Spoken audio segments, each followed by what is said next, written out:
Hi అండి, అందరికీ నమస్కారం అండి. ఈరోజు కోలార్ మార్కెట్లో ఏ విధంగా టమాటా ధరలు పడుతున్నాం అనేది చూద్దామండి.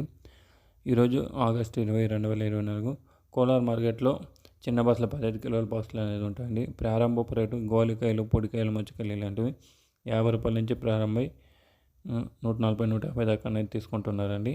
అదే సెకండ్ రకం క్వాలిటీలు చూస్తే కనుక రూ. 150 నుంచి ప్రారంభమై 200, 210, 20, 30, 40, 50, 250, 260 దాకా అనేది తీసుకుంటున్నారండి. సెకండ్ రకం క్వాలిటీలు చిన్న బాక్స్లు. అదే మంచి క్వాలిటీ కాయలు చూస్తే కనుక టాప్ అండ్ టాప్ క్వాలిటీలు ఇంతవరకు జరుగుతున్న యాక్షన్ ప్రకారం 260 నుంచి ప్రారంభమై 60, 70, 80, 300, 310, 20, 30, 40, 50, 60, 70, 90, 390 దాకా అనేది ఇంతవరకు జరుగుతున్న యాక్షన్ ప్రకారం మార్కెట్ అనేది జరుగుతుందండి. చూద్దాం రేట్లు అనేది ఇంకా పెరిగే అవకాశం ఉందా లేదనేది నెక్స్ట్ వీడియోలో చూద్దాం. ఇదండి ఇన్ఫర్మేషన్ కోలార్ మార్కెట్లో. ఈ ఇన్ఫర్మేషన్ మీకు నచ్చినట్లయితే మన ఛానల్ని ఒక లైక్, ఒక సబ్స్క్రైబ్ మాత్రం చేసుకోండి. Thank you for watching this video.